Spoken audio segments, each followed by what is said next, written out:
It's the SNL Hall of Fame podcast with your host, Jamie Dew, Chief Librarian Thomas Senna, and featuring Matt Ardill. And now, curator of the hall, Jamie Dew. All right, thank you so much, Double D, Doug Denance. You are the best, my friend, and it's great to be introduced by you each and every week. Before you enter this sacred ground, would you please do me a favor and wipe your feet? You don't know where they've been. Or do you? I don't know.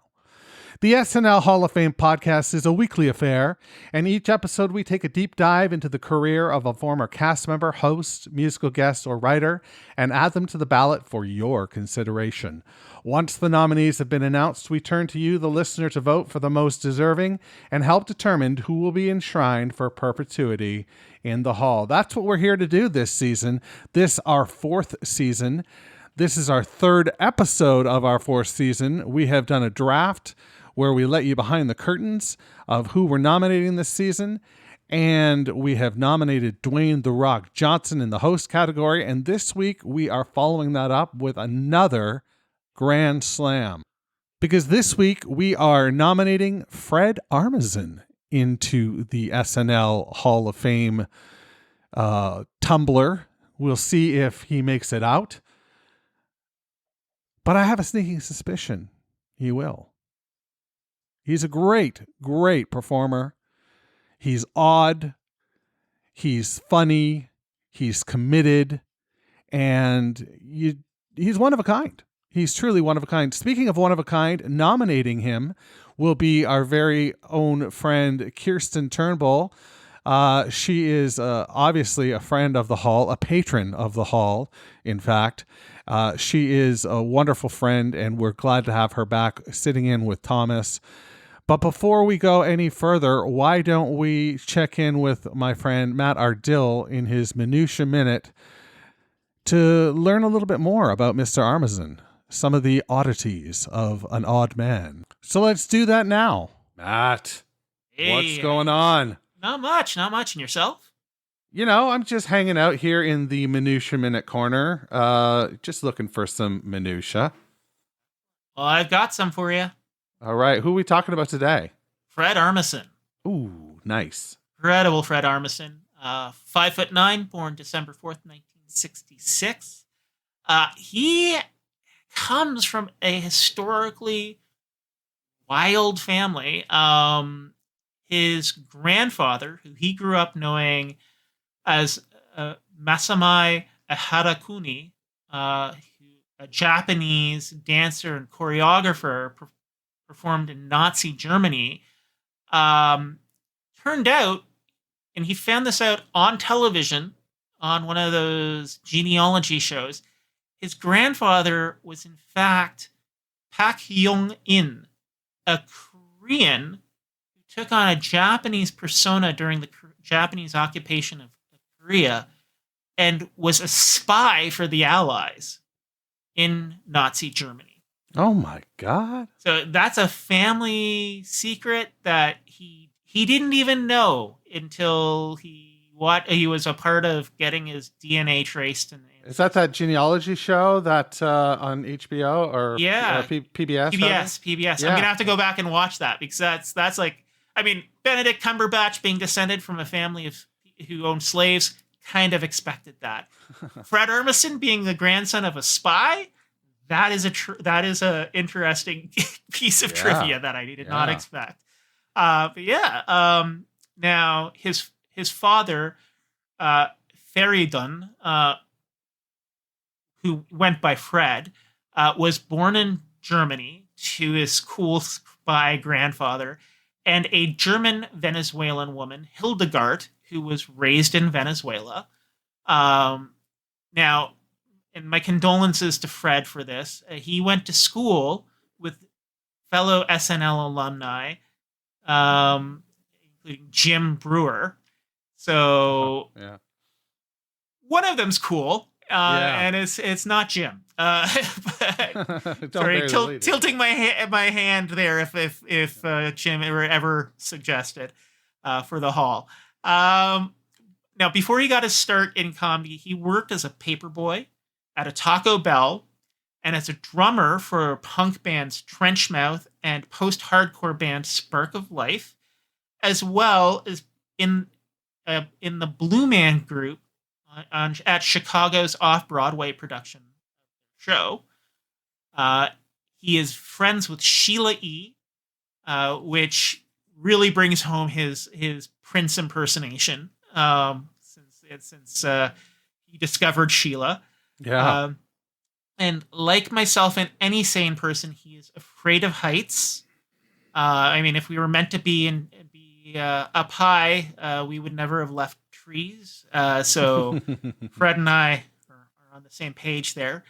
Outside of his work on SNL, he's directed music videos for performers including El Perro del Mar, Red Hot Chili Peppers, and Howling Hex.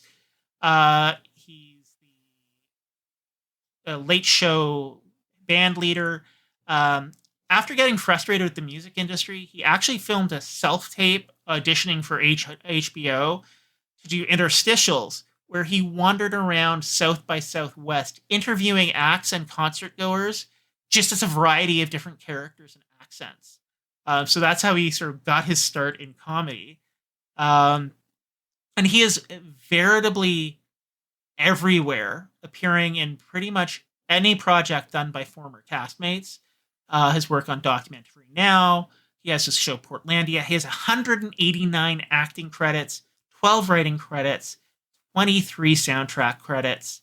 And with Horatio Sanz, launched a website called Mes Major, which features Latino comedy voices, and was one of the people to take part in John Mulaney's intervention, of which John remarked, seeing a serious Fred means you know something is wrong. Right. So, he is a great cast member, a terrific friend to all his former cast members, and I'm really looking forward to hearing this episode. Me too. Take it away, Thomas.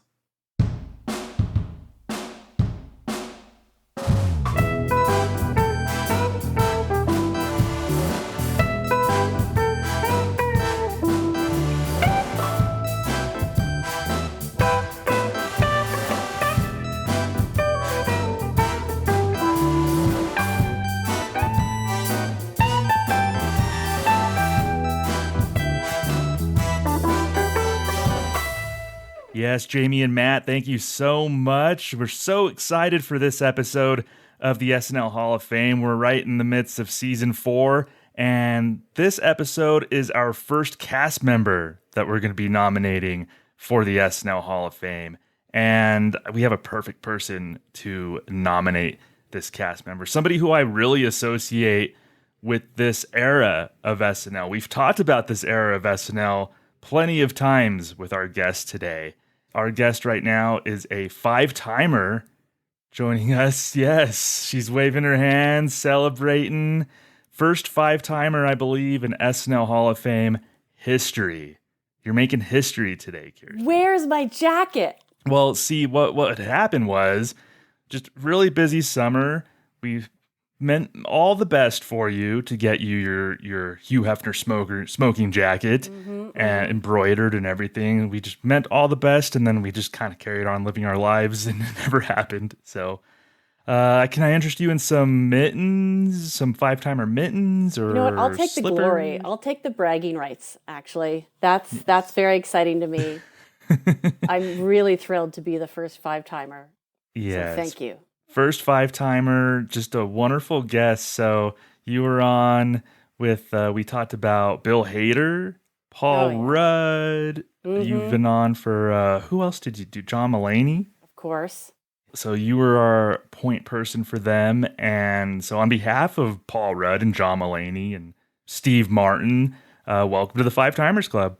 Thank you. Thank you very much. It feels great to be here. I am going to add that to my LinkedIn, and I'm very proud of reaching that pinnacle ahead of other people. Somehow I've got this competitive streak coming out. Who knew? I know. You were like, I can see you like puffed out your chest. Yeah. And waved your arms. It's a big deal. Yeah, that was wonderful. Love the excitement here. And today we're talking about someone else who I'm so excited about and who's going to make it into the Hall of Fame. I'm surprised this person has not already been nominated. I'm very surprised. Yeah, so we at the SNL Hall of Fame, we like to space out kind of the names and the biggies, and it's a scientific process. We got an algorithm, a really delicate algorithm going at the SNL Hall of Fame. So sometimes we do get asked that. Like, it's interesting that you bring that up because like Dana Carvey, we talked about him in season 3, and some people were like, "Well, I'm surprised he's not." And it's like, well, the way we pick the nominees, it's more. We got a show to do. so it's more curated like that. But you're right. This is actually someone who we've been asked about before. It's like, why haven't you done an episode on them? So, of course, we're talking about Fred Armisen, the fantastic... I would drum roll in his honor if I could right now. Lovable Fred Armisen. Maybe in post-production, I'll add a drum roll. Please. So.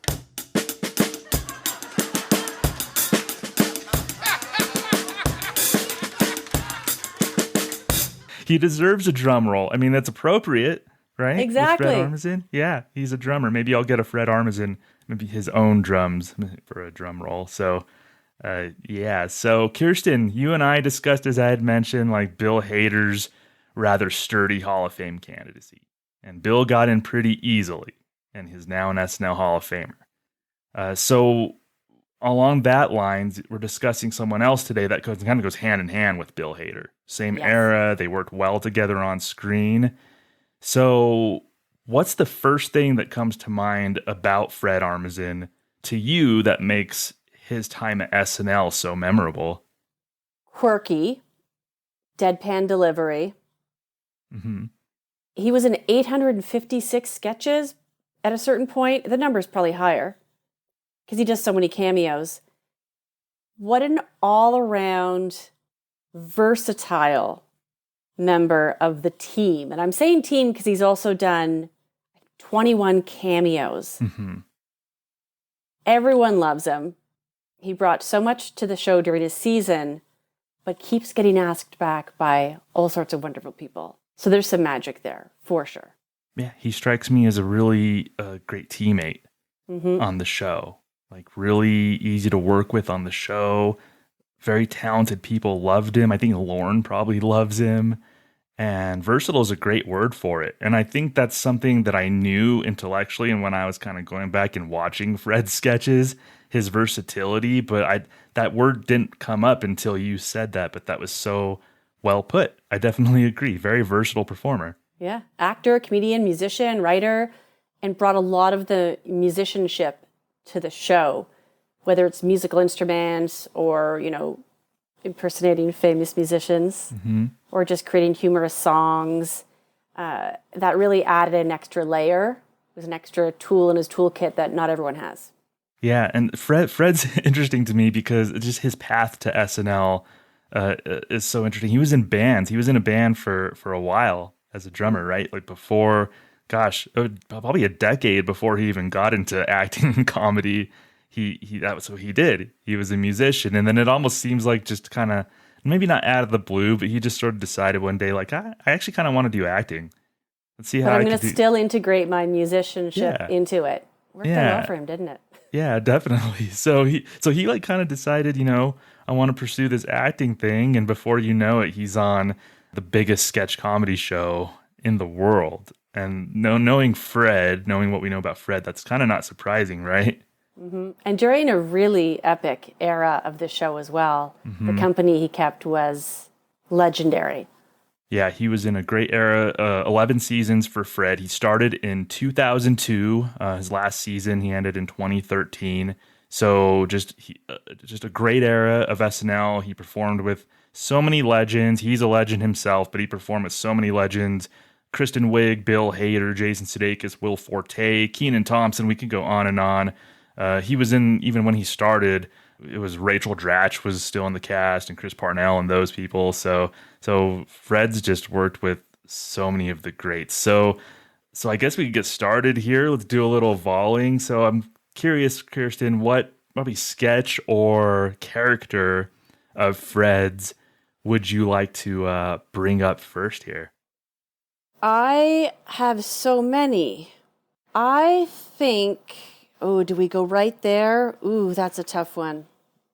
I'm intrigued. I'm like on the edge of my I know. You know what? I'll think out loud here. Okay. My immediate thought was, let's dive right into Ian Rubbish because we're talking about music. Mm-hmm. And then I thought, wow, that's coming in real strong. But why not, I suppose, right? Why not? Yeah, and that's actually toward the end, which is perfectly fine. But yeah, like that's we're getting seasoned veteran SNL Fred there with Ian Rubbish. It was the history of punk sketch, Ian Rubbish and the Bizarros. So yeah, what like sticks out? Why do you want to start there? Wonderful sketch. It really ties into what we were just talking about, him being able to bring, his love of music and character study and impersonation, or character building, I guess, because he's impersonating probably like an amalgamate of like rock stars, I'll call them, doing some fun accent work. And he's working with his bestie, Bill Hader. Mm-hmm. So it really was all of the boxes checked for him in terms of probably dream sketch and dream character to play. And it also launched things like Documentary Now. Like it really was a pivotal moment for him. And at that point in his SNL career, he probably felt very comfortable pitching that and it getting accepted to be on the show, featured on the show, because they knew he'd be able to pull that one off in the way that balanced character but still realism. He felt real. I mean, that was the whole fun of it, is this Documentary Now became the mockumentary because it felt like such a real character. And what are your feelings on Miss Thatcher? I like her. A really sweet face, willing to make the hard choices. I respect that. I think she's a... Oh, wait. It's the Prime Minister you're talking about. Be decent. I didn't vote for her. Oh, yeah? Yeah. Right. Then move, leave. Have another country take you in. Oh, they won't do it. You know why? Because you're a parasite that sucks off the That's no answer. Come on. Take it easy. No. No, why take it easy is what put this country into the decline. Of this soapbox. It was in Fred's voice and Bill's voice, but a lot of this was in Fred's voice because I think he loves doing the thing where he defies expectations. Like that's part of the joke is I'm going to defy expectations. And it was a great concept here with Ian Rubbish actually being a supporter of Margaret Thatcher. Yes. Margaret Thatcher, of course, a very conservative prime minister around that time in England. And being a punk like Ian Rubbish was supposed to be, you would think that he would be against, but he just lays it on thick about his support for Margaret Thatcher, Maggie. Very authentically, and wrote legitimately good songs. Here's classic Ian, I thought he was back, But then I listened to the B-side. Sweet iron lady, I wanna kiss your iron fist. You crushed the Argentinians, you killed a few, they won't be missed. Let's go for a drive. When I'm with you, I feel alive. When we're done, we can privatize our nation's industries. Very fun, very fun. And I do love, let's not forget, Bill Hader and Taran Kalam and the others that kind of filled out that, the band and all those interviews. The realism of it, it was phenomenally well done. And I think it was only a couple times that character came on, and I could have seen them exploiting that a lot more if he stayed on the show longer. Yeah, I wouldn't have been opposed to it. He did it in season 38. I would have loved if this would have happened sooner, and maybe they could have done another installment. I know, SNL, there can sometimes be diminishing returns, so be careful what you wish for. But I think this is just a great character. And yeah, you mentioned his bandmates, and it was so great when they looked at the camera, and I think they were saying like, well, we thought Ian was just being like ironic or whatever when he was talking good about Margaret Thatcher, but he was like genuine about this. It just, I love it. It was totally in Fred's voice. Yep. The most punk rock thing ever is to actually like Maggie. Yeah, exactly. So strange and so awesome. And I guess if you think about it, that's like, I mean, I can understand there's actually might be real logic there. So that is kind of punk rock, right? That's right. Yeah, punk rock doing, whatever you think they're not going to do, they're just going to rage against the machine. And in this case, he took us somewhere we didn't expect to go, that unpredictability. That's a great one. You had mentioned probably a precursor to Documentary Now, which is one of the major projects that Fred did after his SNL tenure was over. I think that's a great first example of what makes Fred on SNL. Mm-hmm. Definitely. And I want to go back to another musician. You had alluded to it, but I'm going to go back to more toward the beginning of his SNL tenure and talk about Prince. Mm-hmm. So here's something that, Fred, I think, so well captured the eccentric spirit of Prince in this impression. And did it sound like Prince? Like a little bit, like, mannerisms. It kind of did sound like Prince, but just the dialogue and the goofy things that he would say and do, like he captured Prince, or at least a lot of the stories that we heard of Prince. Welcome to my show. My spidey senses are tingling. Please welcome from the new Spider-Man movie, Tobey Maguire.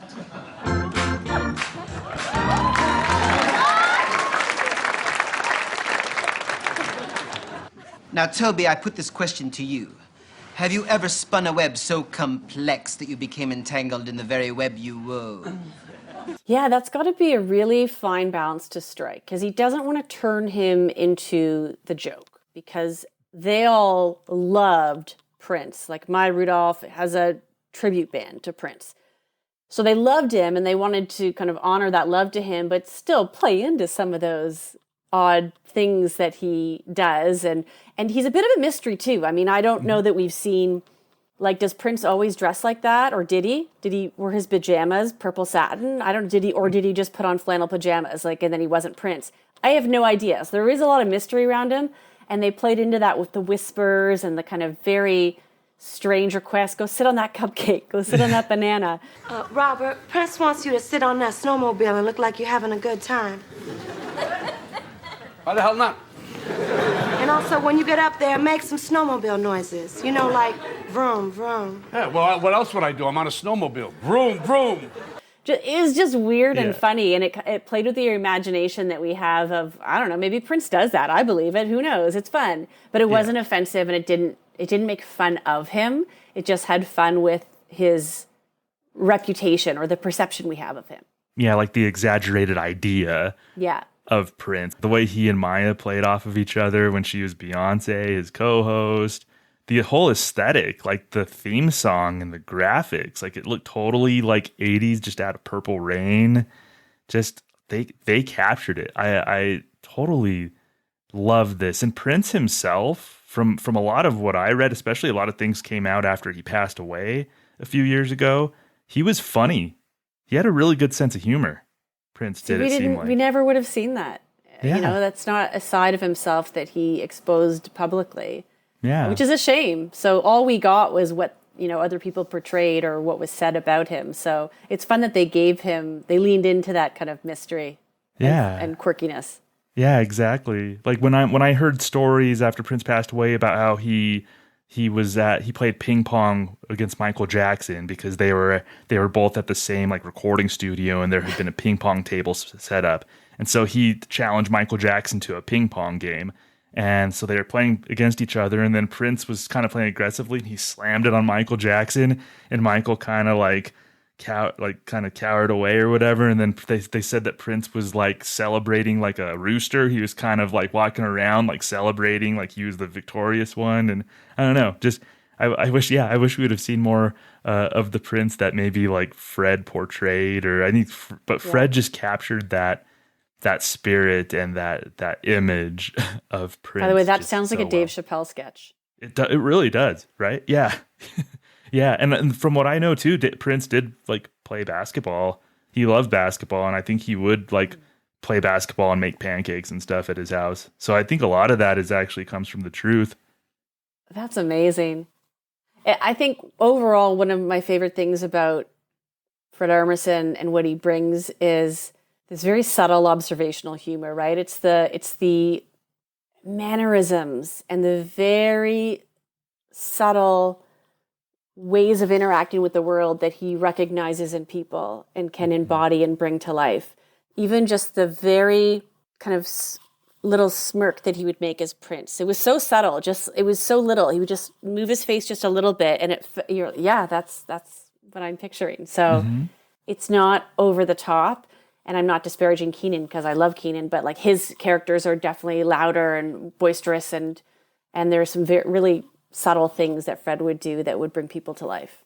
Yeah, you're right. There's a way that Fred, you could tell he studied just how what people's eyes did when they acted or felt a certain way. I actually have a good example of that. It was one of his Weekend Update characters.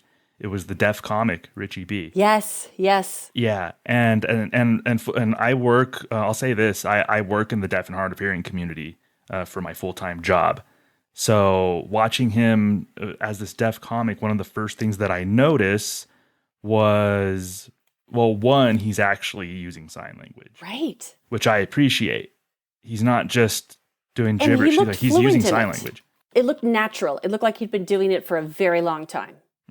And that's because I get I don't know, it just watching him sign and stuff, it seemed like he had been doing it for a long time, or maybe he has somebody in his family who's deaf and signs or something, but he looked like a lot of signers that I've come across and interacted with, and even the mannerisms of like his face when he would sign, the way he would mouth things, the way he would kind of voice when he was signing, like he did a really good job. Like his mannerisms and how he was signing was like pretty darn spot on, honestly. Yeah. And I don't know if people who don't work in the deaf and hard of hearing community or aren't deaf and hard of hearing would notice something like that, but I know I appreciated it. Evidently you noticed that too.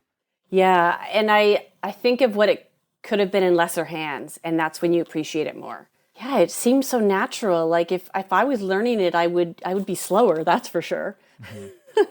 So yes, that was a great sketch, and I really enjoyed that. We haven't seen a lot of that. And I think it's it's a delicate subject for people to take on, but it was well done, I think. I think it could have been offensive in lesser hands. I think, yes. But I think Fred just that he seemed so proficient at it, and you could tell maybe he studied how deaf people communicate with each other and with the world, that it felt like he was doing that out of love. And that's what I got out of it. And I'm fairly sensitive to things about deaf culture, and when I see things portrayed about deaf culture out in the world, I'm kind of sensitive as to like how are they portraying that, or where is that coming from. But with Fred's portrayal here as Richie B, I get the sense it really does come out of love. For sure. And the premise is great. Like just exploring the comedy of it all. Like it's basically Richie B telling racist jokes while his interpreter, played by Keenan, is sitting there having to interpret for him. And Richie B's like this racist comic, and Keenan's like, no, man, I'm not going to say that. What else? Did you hear that Chanel just came out with a new fragrance for black people?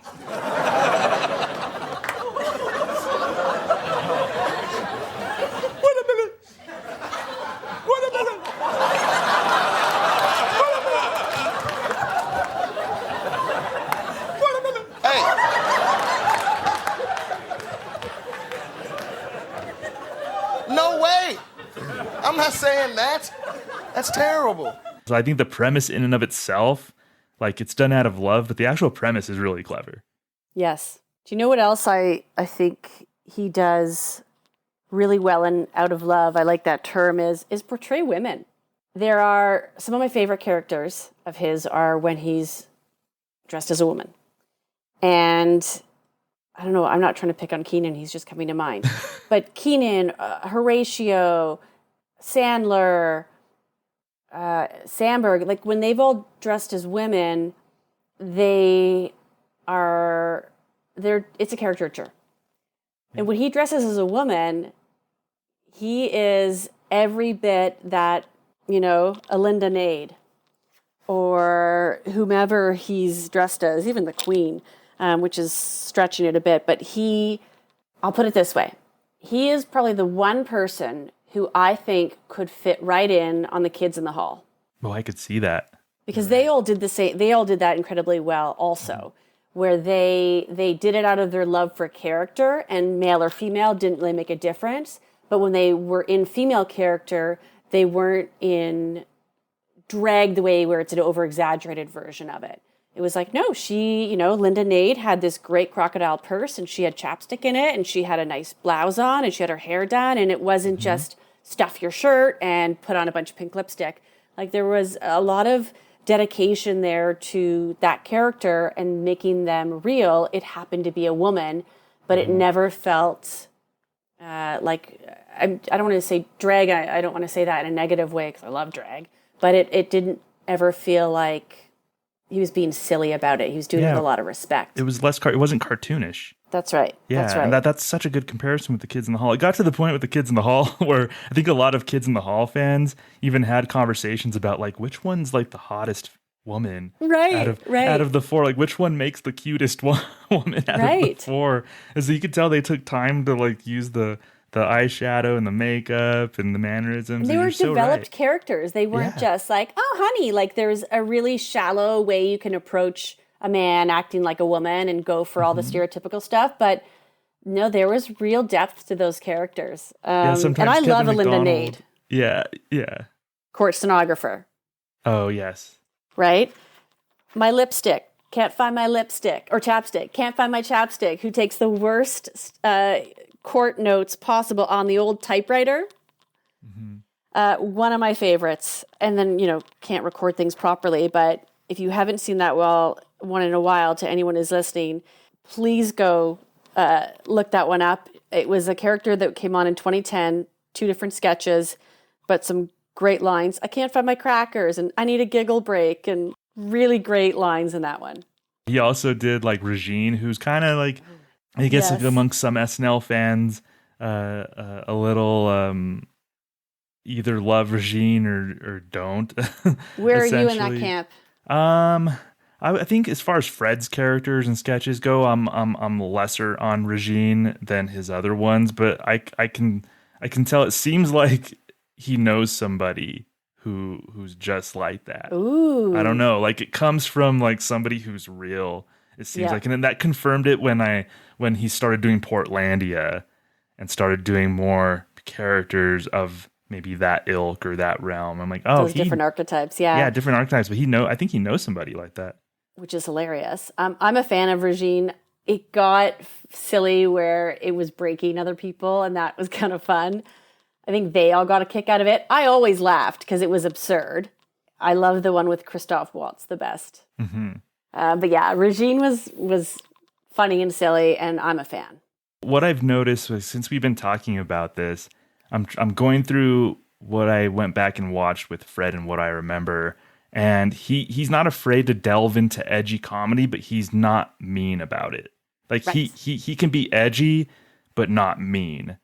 And that's something that I appreciate. And I think a lot of comics, especially when Fred came up in 2002, I don't know if you remember 20 years ago how like the edgelord comedy started coming up, and it was funny to just call someone gay. Like that was the joke in and of itself, and all of that. So it was very just mean-spirited in a lot of ways.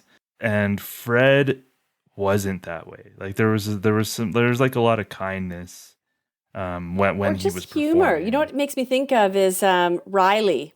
It's a Sigourney Weaver episode, and it was Get Ready for Riley. There was a jingle, and it had to have been written by John Mulaney. And it's where Riley is the character is the friend of another teenage boy, and he's having dinner at this teenage boy's house, and he keeps saying, "You bitch! You bitch!" So did you two have a good day at school today? Oh, it was terrible. Well, for starters, I missed the school bus and I had to haul my ass down 9 blocks. I mean, can you picture it? Me hoofing it in these galoshes like yesterday's bitch? Hey, Riley, I'm not sure how you talk in your family, buddy, but We kind of don't use that language in this house. Well, pardon me, Rhonda Rulebook, but I'm me. This is who I am. I'm bold, I'm brash, and you better believe it. And he's saying this to the parents, and it on paper would sound mean, but it's hilarious. Yeah. This Riley character who sounds like, drinks whiskey and smokes cigarettes. Check that one out if you need to refresh your memory too. There's some one-offs that were just so absurd. That's and one of them. It's almost like that Riley. Yeah, that Riley character. It almost sounds like it's just a character that like exhibits behaviors that were learned somewhere. Yes. So it's not coming from a malicious place from Riley the character, right? Because you get the sense that it was learned. Yeah. Like it's beyond their control because they're just mimicking something. That's right. How about all the digital shorts? Okay, yeah, I have at least one digital short that to me is just a wonderful encapsulation of Fred, but I want to hear about... I've got 3 and I think we're going to share one of them for sure. Okay. So the light bite one, pardon the fun, is cookies. This was in 2008, Hugh Laurie, and there's a very serious business meeting happening. There's a company is going through some tough times and, they're not going to get their bonus, what have you, and there's a plate of cookies on the middle of the table, and Fred plays just at one of the employees, and he can't stop grabbing the cookies, and someone should arrest his cookie company for cookie side. A lot of ASMR of him just chomping on the cookies. I'm bad, like so silly, but we've all seen that person. Again, just who's that person in the meeting? In the end, it turns out that they were laxative cookies. Haha, funny. But so that's one that I enjoyed. Yeah. The next one is the anger one. So anger problem. This is 2006.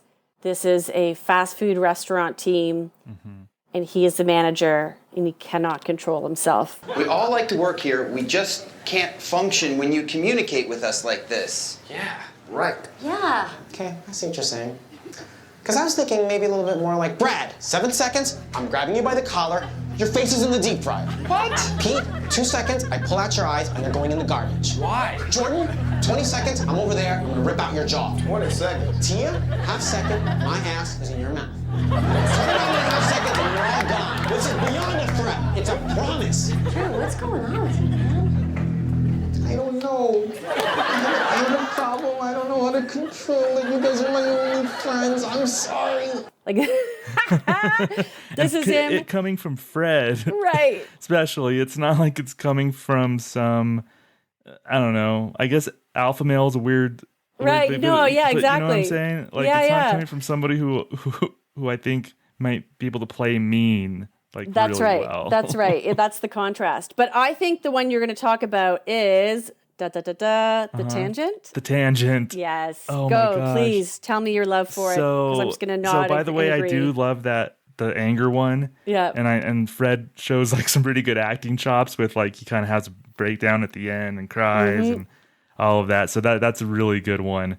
The Tangent, which was a digital short, season 31, and it's basically Fred playing probably a heightened version of himself in a lot of ways. So he's talking to one of his friends. What are they making lunch plans or doing something? So he starts getting into the story about some restaurant. And so basically it's Fred just going off on a tangent. Arrives Bill Hader. Be it any kind of cereals that have sugars on them, that's an obvious thing to do. Jerry, it's me. Listen, I'm on the street. He's exactly what we're looking for. These guys do. No, here, I'll put you on with him. Listen. Just cover up the entire thing. Passports have to change every 4 years, no matter what. Homemade tennis racket. And this way, if I had my own Band-Aids, my own bandages, at least I could hide them underneath the sink so that no one could find them because they're kind of my Band-Aids. Let's see how he does in front of an audience. No way. She'd even said to me she was terrified because she didn't think there was a driver on the roller coaster. I said, well, that's impossible. There are no drivers on roller coasters. And then kind of like went back downstairs to find a pretzel. Okay, pretzels are, by the way, Now, let's get you in the movie. absolutely cheap. And as soon as you take apart a glider, there's no way you can really rebuild it. And in fact, that kind of makes you a professional camper. Hi, See, I'm it's Scarlett. sweet, it's So hot, nice it's to meet you. cold, So it's nice to everything be all in working one. with you, And, gosh. they don't have the jurisdiction to even define what a monsoon is. So while Fred's on this tangent, he becomes famous. He's on the cover of magazines. He has his own show.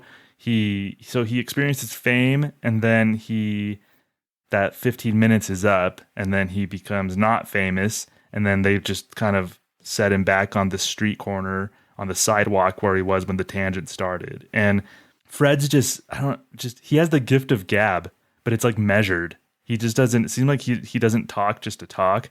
He speaks in a very measured way. And this was just like, I couldn't see anybody else doing this but Fred. It's all I wrote was amazing. I love that I watched it again, and the fact that he had no reaction to Scarlett Johansson too was kind of funny. Yeah. Conan and Total Recall Live, or I think it was with Carson Daly, like all these places they put him. Yeah, he was just in this motion of just repeating this story. It was amazing. Rambling nonsense. Yeah, and we know people like that. So once you get them going, it's just like they monologue on you for 45 minutes to an hour, and yeah, we know that person, and obviously Fred knows that person. He might be that person sometimes. Well, and I think that it could have inspired the character Nicholas Fane. Oh, I read this on the way to work here. I rode my bicycle up. Protesters return in Tehran. This is exactly the reason it's outrageous is that no one, any mere assumption that we as a mass are going to come together to, I think once, if we were to examine the motorcycle industry in the Midwest, the first thing people would, the reminder, the one alarm clock when it comes to, say, the Inuits, the way they treat the sick and elderly, they're not, I wouldn't even guess at how many times, I would, if one were to design a uniform for tour guides. Okay, I'm sorry. This often happens when you come on. I'm starting to get concerned that you don't actually have anything to say. You get on this idea that how much can you talk and say nothing at the same time? And then Nicholas Fane comes along and impeccably delivers multiple words, but says absolutely zero and makes zero sense, but sounds at first smart doing it. You think, okay, this is an articulate person. Hold on, these are just words strung together. Yeah, was that his Weekend Update? Yes. Character where he would just kind of like have a digression, so he would say a lot and say nothing at all. Exactly. He'd read a headline and then just ramble forever. So again, playing into that idea of like, we all know this person. Let me turn this up to an 11 and see where it goes. Fred's really good about studying people. Like you brought that up at the top of the show, and it's just so true. Like he's such a good observer of his fellow humans. And it really comes through in his comedy. Yep. In fact, if I think of the characters that he has played or created that are kind of nothing burgers, really, right? But he's finding all of these very subtle either mannerisms or accents or quirks or things that make these characters who they are, but they're, are they remarkable? Not necessarily. But the Tangent would be one of them, right? Mm-hmm. The Californians is another. It's just a guy. We'll get into that. Nicholas Fane, best friend from growing up. Both of those where, again, just, the very quiet ways that he's acting and delivering lines comedically. Who else is in there? Wizard of Oz when he plays the weather vane. So funny. Parent Trap when he plays in the camp cabin scene with Jenna Ortega. He showed up for a cameo of that. Like again, these are not people that you would remember, but he's creating so much out of these smaller moments and I'm using air quotes, basic character descriptions. Yeah. I'm interested in what you think about his part in the Californians, because for me, a time where and there's another example of this where Fred kind of stood out amongst the pack in a very famous sketch. Mm-hmm. And I thought maybe he was the best part of the Californians, but I don't know how you felt about him in that whole dynamic. I think so too. I think Kristen Wiig nailed that funny way of talking, but she would crack up. And Bill Hader also, but he would crack up. But Fred was the most consistent and wore that stupid wig with the glasses on his head. He is the most memorable. Man, my whole family's coming in from Simi Valley. They're gonna take the 118 West to the 23 South, all the way to the Tierra Rojada Road exit. Then they'll be here. but Fred just seemed like the most committed and kind of in the scene. Yep. And he knew it was ridiculous. It's a ridiculous premise, and it's rooted in something true if you've ever met people from Southern California, and they'll admit to you that it's rooted in something true. But Fred was just so committed in the Californian sketch, and he was kind of the rock that held it together, because if you had every single person breaking, there would be no like glue. Then it's or just a Jimmy Horatio sketch. Yeah, right. Exactly, yeah. And I think another one that he stood out for similar reasons is the first Debbie Downer sketch. Oh gosh, is that the Lindsay Lohan one? The Lindsay Lohan one. And of course it had Horatio, who just couldn't keep it together. And for good reason. I mean, I can't keep it together. I still watch that sketch and can't keep it together. There was, of course, Jimmy Fallon, who couldn't keep it together in that sketch. So Rachel Dratch, of course. And you could tell Fred, if you watch Fred, go back and watch that sketch and just watch Fred. He even kind of looks at Lindsay Lohan and almost like nudges her like, hey, it's your line. Oh, you know, gosh. like amidst all this chaos, you could see Fred looking at everybody like, all right, guys, like we got a scene to do. Get it together. Let's do it. Yeah, get it together. Even though Fred, I mean, he did break every now and then. But in that Debbie Downer sketch, he was the one who was trying to like keep it together. And I just love watching him watch his castmates during that sketch. People are yelling at us right now because they're like, you don't remember Garth and Kat and Weekend Update? Like, okay, that's an exception. And that was part of the game of it. Like with Garth and Kat, with he and Kirstin doing their thing. That they did it 9 times on Weekend Update. Yeah. So I liked Garth and Kat. How about you? I do. I appreciate the game of what they're doing. Like I can see how some don't like it, but I appreciate what they're trying to do. And since you know that it's Fred who's ad-libbing and it's Kirstin trying to keep up, I appreciate that fun game, even if it's like unintelligible nonsense at a certain point. I just like watching them have fun with each other and play with each other. So how do you feel? You said you like I think watching them play the game is a really good way to describe it, and it's probably beloved by super fans of the show. Hello. And or like people that appreciate improv and just, you know, in the moment, what could happen if we do this?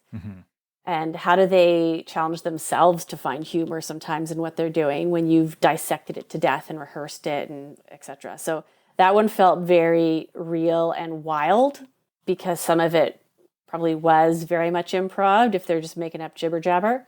I liked seeing such funny people crack up at times. That was a time when I was waiting for them to crack. Much like Stefan, you're waiting for it to happen. And I don't mind. I think maybe I'm way more forgiving as far as things like that. Like with Jimmy Fallon, it kind of got annoying. With Horatio Sands, it got annoying at a certain point. I agree. But something about that was different. So I agree. When Fred would do it, and when they did Garth and Kat, something about that definitely felt different. And you're right, they were playing an improv game, and you were kind of joining them for this improv game. One nitpick that I would have is I wish Fred would have done more coherent songs to have Kirstin try to keep up with, and I think he quickly defaulted to like weird voices and weird speech patterns and stuff. But I would have liked to see him try to drag out a coherent melody that Kirstin maybe had to follow along with the words. I don't know, but that's me nitpicking professionals at SNL. Right, you know? right. You're like, live television, make this up. Got it. Exactly. Yeah, like trot me out there and see what I'm going to do. Right.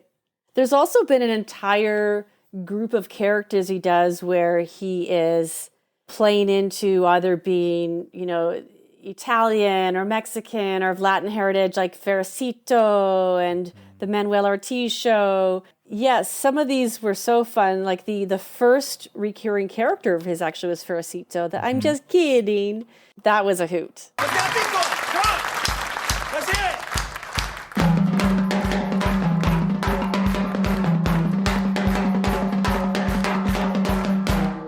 Did you feel it? Did you feel it? Yeah. Did you hear about these baseball guys? Barry Bonds admitted to using steroids. Hey, Barry, next time you get roid rage, do what I do. Use Preparation H. So growing up in the southwestern United States, Kirstin, I used to watch Univision. Like I used to watch Spanish television growing up. Yeah. And it was just this Fedecito character was like a really nice parody of a personality on Univision. I think that Fedecito character was like a really nice parody. I could tell Fred watched a lot of like Spanish language television growing up. Amazing. I think there was even a guy who would like say a punchline and have like a there's gotta be mannerisms and sayings like Fedecito did, like "Ay Dios mío," and then he would put his chin on his knuckles or his fist. Yeah, that was I love that, and it's funny that you say that because like I actually did group like those characters because I thought Fred brought a Latino sensibility to the show that me as a Latino SNL fan growing up I didn't really see a lot. Honestly, like I would see Phil Hartman playing like a Latino dad or whatever on the show. That's just kind of what. So when somebody like, I mean, to a certain extent, Horatio Sands brought that a little bit when he started. But I think more Melissa Villaseñor. Yeah, it's like current, like nowadays, like Melissa Villaseñor, Marcelo Hernandez. Yep. It's really great to see him. But Fred, to me, was like opened up more of the floodgates, and not they weren't even like big floodgates, but like Fred just made that. He did more of that than I think anybody else. Yeah, he brought that representation to the screen. Yeah, his mom was Venezuelan, and he had like a Latino background. So you mentioned Fedecito. He had the Besos y Lagrimas show, the heightened soap opera that they would do, Kisses and Tears, Besos y Lagrimas. They would have the La Policía Mexican. Yes. And maybe the stupidest, Kirstin, the dumbest thing in that area of SNL that I got a kick out of was the Manuel Ortiz show. Oh, yeah. And that's like a guilty pleasure of mine. It's so dumb. I know it's dumb, but whenever a guest comes on and they do the dancing to the song...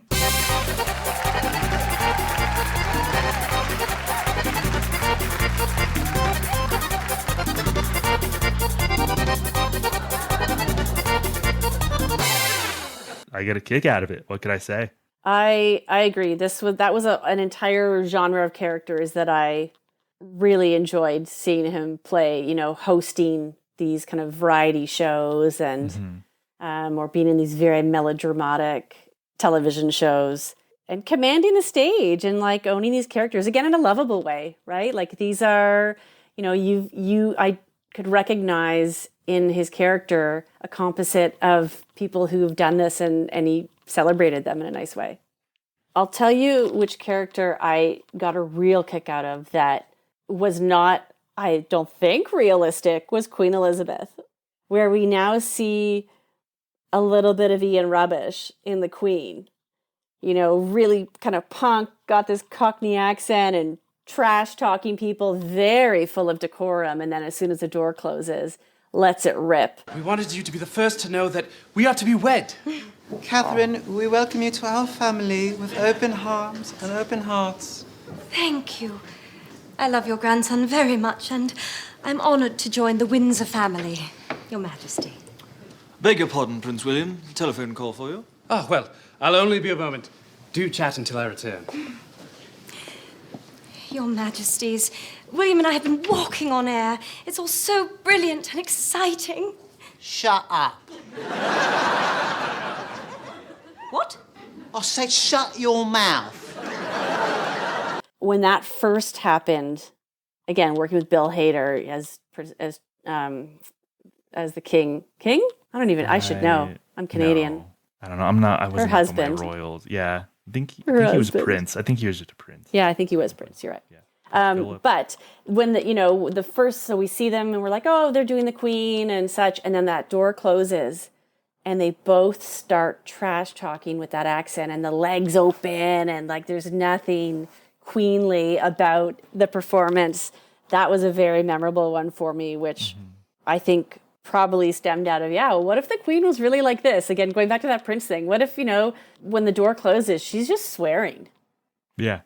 Yeah. And kind of like the Ian Rubbish thing. Like, what if he was a Margaret Thatcher supporter? Like, it's like that unexpected, kind of that turnabout, unexpected kind of thing that I know seemed like that was within Fred's type of humor. You know, that reminded me, his depiction of the Queen reminded me of like Phil Hartman's depiction of Ronald Reagan, who was like behind the scenes, like this mastermind, fast talking, pulling the strings. But then out in public, he was just more so like the doting kind of grandfather, absent-minded. So that was playing the role. I really do like that whole what if this person was like this, and it seems like a bit of a theme, right? Yeah, absolutely. That's a nice pull there with the Queen for sure. There was another one that I really loved that played up the musical side of him. Mm-hmm. And this was when Ashton Kutcher hosted the show. Dave Grohl makes an appearance in this sketch. It's the Crisis of Conformity sketch in season 35. So you're familiar with this one? Oh, yes. Again, could be songs on the radio back in the day. Dave Grohl makes a great prostate joke. Yes. They trashed that place. It was amazing. It was, and you knew going into it, or you had an idea, because we know Fred and know that, you know, this Ian Rubbish character lives within him, that getting up to play with the band after all these decades at his daughter's wedding, you know, while he's introducing the notion of wanting to, you know, play a lovely song for her on her big day, and then they just start thrashing and trashing. All right, let's do this. Madeline, my little Maddie, I'm so proud of you, and I hope Dad hasn't made too much of a fool of himself up here. All right, it's with all my love. You guys ready? Here we go. 1, 2, 3, 4.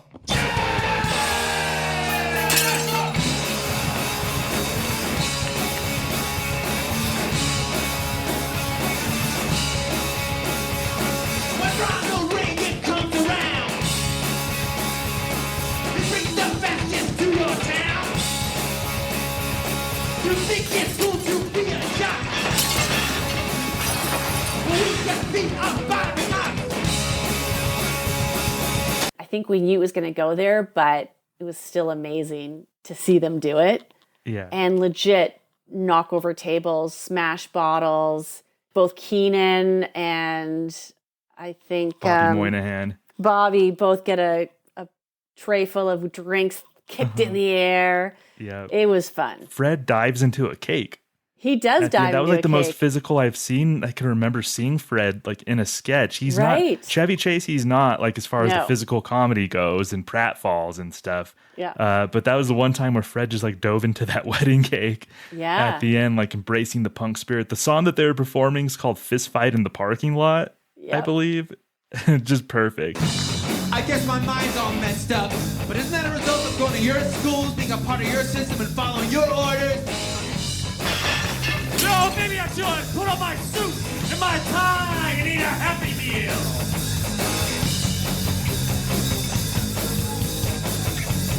And a white picket fence. I have a better idea. How about I kick the winners in with my boots? You hear that, Alexander Haig? Getting all that at me? There's gonna be a 1, 2, 3, 4, fist fight. What's funny is all the other characters, like I couldn't decide, and they kept cutting to, you know, the bride, and she looked shocked a little bit, but at the end she was smiling, which I think was nicer, right? Which was, oh, that's my dad. I think all it the would have been obvious if liked everyone it. was pissed. Like Nassim Pedrad played the mom of the bride, and she was pissed at the beginning, but at the end she stood up and like clapped, and Sudeikis was into it the whole time as the dad. Yeah. I couldn't tell. Obviously, Dave Grohl was playing. Yeah, he was playing live, right? He was playing the drums. He was playing live. Bill Hader, I feel like he was maybe playing bass, but I don't think Ashton was playing guitar. So I was wondering how they did it. I'm sure someone can comment. Yeah, I would like to. Maybe I'll try to get a hold of Fred and ask him. Oh, yeah. Okay, yeah, please. Or just text Ashton. Remember that time? Yeah, exactly. It's the one question I want to ask you. Exactly. Since I have your attention now. Out of all of the things, here we go. Yeah. So that was just brought out. That's just Fred's like punk spirit, his love of music. He has a whole like I went down a YouTube rabbit hole and I watched Fred. He has these jokes like music jokes. So he's like music jokes that, but only like that drummers would understand. Right. Or he'll do impressions. Very niche audience. Very niche audience. He'll do impressions of different punk styles from like the different eras of punk, and those are just great. Like music, like Fred can't keep his music bone separate a lot of times from his comedic bone. Like a lot of times they're one and the same, and I love that. Yeah. And validating what a study that is to find the nuances. If you've watched he has a special and he goes through accents of almost every state. And it's actually a great peek into his brain as you watch him dissect the differences with intonation and such. And a little look under the hood as to how he starts to break those things down. Yeah, and how he observes music, like how he just like so acutely observed like how 70s punk, the little nuances, and then he can go into like the new wave punk and those nuances. That's how he observes people too. Yeah. It just seems like he views the world very acutely and observational, and that's an introvert's trait. And that's a trait that I have, maybe not to that creative extent, absolutely not to that creative extent of Fred Armisen, but that's something that I could relate to with Fred, is just kind of like studying people and studying mannerisms and studying just kind of little things like that. That's something that I always appreciate about Fred Armisen. Hey, speaking of like language and really diving into a moment that it seems so random. Do you remember Norwegian Actors Playhouse? This is 2009. Okay. It is Ryan Reynolds as host. It is Fred and Bill, of course, and they are playing investigators in the typical, the interrogation room. They're Norwegian actors, and they have they're not using subtitles, so they've learned almost phonetically the English. You think I don't know what it's like? I grew up in the streets of Times Square, man. We all had to mug each other. Everywhere we looked was pollution. But I became a tough cop with a cigarette. And they're trying to sound American. Again, it's an entire sketch and it's amazing. It's watching a group of people that the premise being they don't speak English, but this is what Americans sound like. Okay. Yeah. Do a rewatch on this. Norwegian Actors Playhouse. Okay. And that seems to fall in line with like Fred being able to observe how people behave and mannerisms and things like that. That's right. Yeah. Yeah. Wow. Do you have anything else like SNL related as far as anything that stood out that people would be mad at us for not bringing up? I have two. I have one that no one will necessarily care that I brought up because it's super random. Well, not no one, but few people. It's the Tommy Palmisi one-man show. Okay, I do remember this one. Yeah. Tommy Palmisi and half Jewish, half Italian, completely neurotic. Hey, God, it's me, little Tommy Palmisi from 81st Street. If I'm half Jewish and half Catholic, where do I go when I die? By the time I was 15, I knew 3 things to be true. Number 1, Christy Brinkley was never gonna go out with me.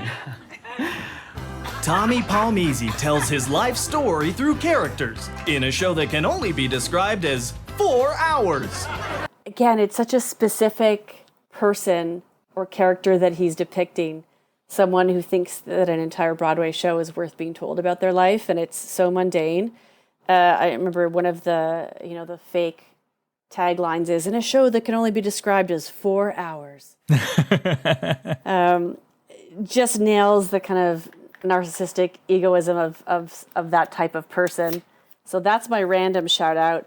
But there's one that is a rare gem, and it's hard to find, and that would be Frondy. Yeah. Frondy from season 29. He was still a featured player at this point, and it's going all the way back to 2004. And at first, when I rewatched, I thought, oh, is this in poor taste? But there's an intelligence to it, and the fact that all these people in Hollywood think this movie, all these people bet millions, and it really you know, sometimes it's just the average person who's like, really? That's how Hollywood works? Yeah. And it's taking the piss out of the Gigli. I don't even know how to say it. I think it's Geely. I think the G's silent. That's part of the point too. But yeah, exactly. So I guess as somebody who's read Geely's Wikipedia page, I can tell you that there's a scene like part of the plot revolves around somebody with an intellectual disability who I think, and so I think there's a scene where Ben Affleck's character goes and talks to them at wherever they're staying. And in this sketch, Fred plays a background actor with an intellectual disability. But it turns out that he's the most wise person in the whole sketch. He's telling Ben Affleck that the movie's not going to do well, and he has specific reasons why the movie's not going to do well. Ben! Yeah, Frandy? I don't think this movie's gonna work.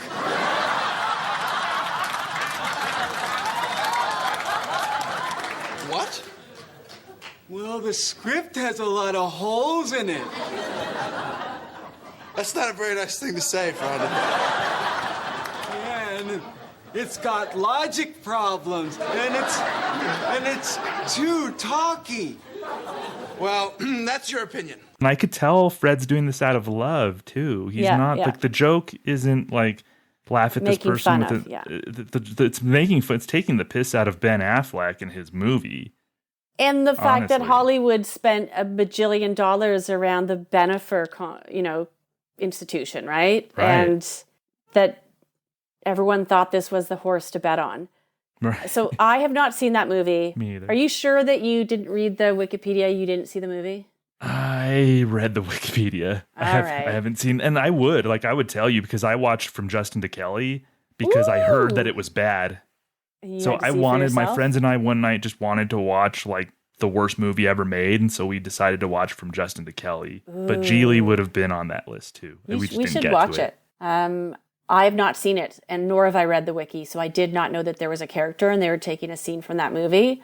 But the premise still worked for me. It's just I think how Fred portrays sensitive material and sensitive characters like that. Also, the second joke in there was that's a background extra for sure. Just can't not interrupt the scene and can't figure out what's happening, so just keeps staring at the camera, right down the lens, and talking to the actors. That was a great reference. That was Frandy. That was season 29. That's when Ben Affleck hosted. So after SNL, Fred quite successful. His main projects were Portlandia, which I'm sure both you and I just love Portlandia. He and Carrie Brownstein, wonderful. 2011 through 2018. Big Mouth. Fred's been on 51 episodes of Big Mouth, which is hilarious, inappropriate cartoon on Netflix. Documentary Now, which we've talked about earlier. Also The Band Leader on Late Night with Seth Meyers.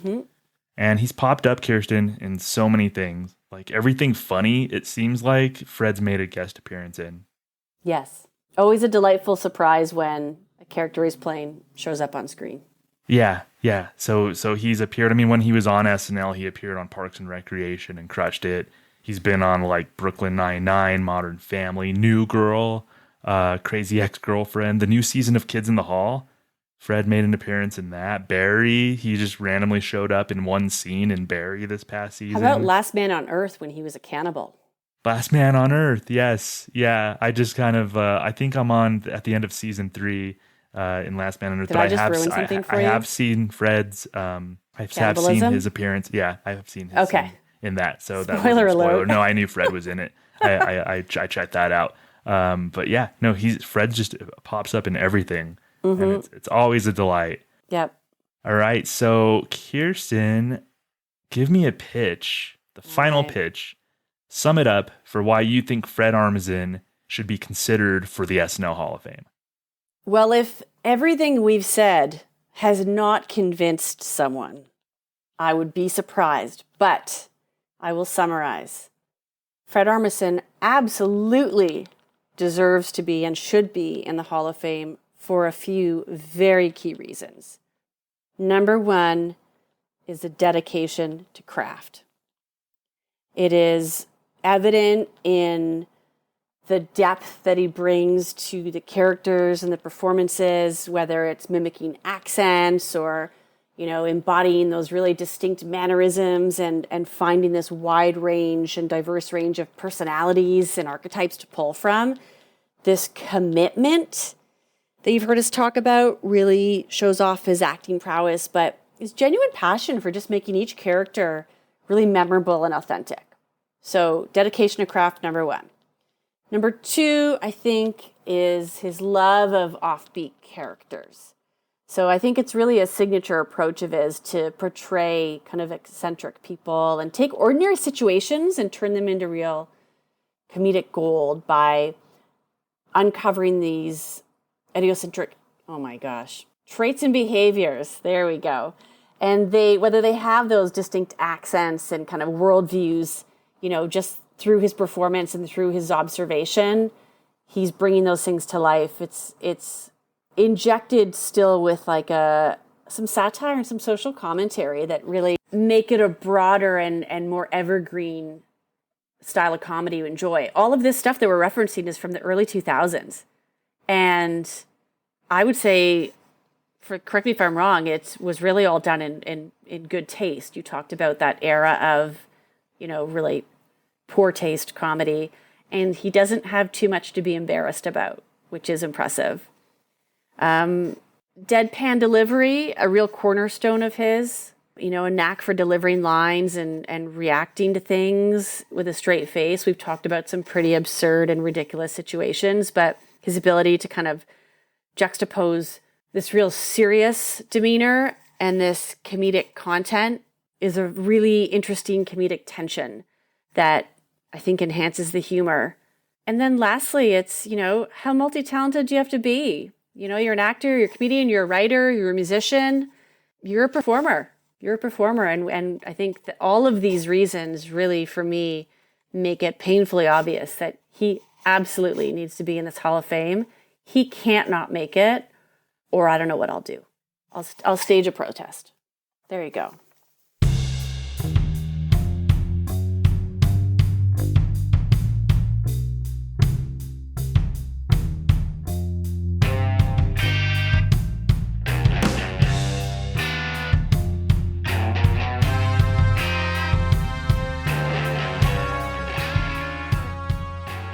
Thank you so much, Kirstin and Thomas. What a conversation. What a performer. What an SNL cast member. Fred Armisen. Yeah, I can get behind this. I can totally get behind this. Great job, Kirstin. Let's go right to the nitty-gritty here. You don't have to listen to me talk any longer. We're going to go to an update piece, a tremendous update piece by Mr. Armisen, and it is one of his characters. I don't know if this character is divisive or if it's somebody that it's a grower, because for me it was a grower. But if you had asked me the first couple times I listened, I would have said no, I didn't, or watched rather. I didn't necessarily love it. Like it was too loose. And in fact, Thomas points out that the bits were often improvised, and that just shows such a commitment to this character. And for Lorne to let somebody on a written show go up and do something off page is a pretty big deal. So this is Nicholas Fain. This is from Weekend Update, of course, on SNL. Check it out, Nicholas Fain. Here now with his own satiric take on the week's top stories, political comedian Nicholas Fain. Hi. Thank you. Wow. Thank you so much. For those of you who aren't familiar with my work, what I do is I read headlines from today's newspapers, and I provide my own sort of skewed view just off the top of my head. So let's get to it. Great. All right. So, this is great. Oh, I love this. I was laughing so hard. This is from the Wall Street Journal. And labor market gains traction. There's no way.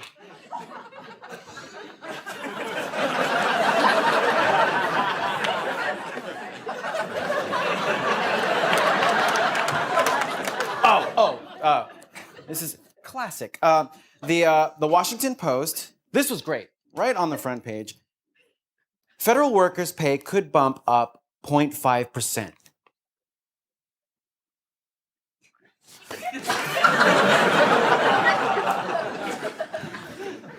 And I thought of you guys. I was on my way here, and you're gonna love this or hate it. New York Times, the great New York Times, tweak in rule to ease a path to green card. Now, this is exactly the moment that if I were to take a poll, and I don't mean any poll, I don't mean the kind of poll, I mean, I would never be the first person, I don't think anyone, as long as any poll taker, if I were to take, I had met an infant, and super nice, and even if every citizen decided to, spray paint Charlie Chaplin's name on every high school, or do a caricature, or however tactile, listen, I would be the first, I would be the second. I don't think in any line of people, look, society, before we even launch into that, absolutely, across the board, petroleum. All right, you know what? I'm sorry. I am worried. Here's what I'm worried about, that this isn't going anywhere. Seth, That's what I'm worried about. I don't know what I have to bring. The problem with you, and I love you, and I know you. Someone saw you. Somebody saw. I forgot who. But someone saw you recently. Mark. All right. The problem with you, and I don't mean anything personal, with your personality, and I love you, and this is not a criticism by any means. This is not even a statement. Will never come across as anything. Hang on. Sarcastic or ironic, or even any kind of statement against you, even in the lightest part of day. You, Seth, and we all agree, and we all agree. I know we all agree on it. The problem with, hear me out, with your personality in any situation, in any given situation, and as great as you are, Seth, I salute you and bow down. I will detail your car, and no matter how much and how pleasant and how much you try, and I know that you try, and I know that you do your very best, and we see even behind that you think before any of that even comes to fruition. And I'm not. Listen, man, there's no way if you sat with me anywhere. All right, enough. Nicholas Fane, everybody. That was great. That was just great. I relate to Nicholas Fane sometimes when I'm recording these interstitials. I just tend to go off on a tangent and end up editing things way down. Who knows? Maybe I should be keeping it in. I don't know. But a great character and a great performer, a fantastic cast member, and now a nominee for the SNL Hall of Fame. When voting opens in the middle of December, you will have a chance to enshrine him for perpetuity into the hall, and that's very exciting. On behalf of Matt Ardill and Thomas Senna, I want to thank our guest, Kirstin Turnbull, once again for joining us and delighting us. It's just been fantastic. So with that, I ask you a favor. As you're walking out, as you walk past the Weekend Update exhibit, there's a light switch on the wall. Turn it off, because the SNL Hall of Fame is now closed. Thanks for listening to the SNL Hall of Fame podcast. Make sure to rate, review, share, and subscribe to the show wherever you get your podcasts. Follow us on social media at SNL HOF. This is Doug Denance saying, see you next week.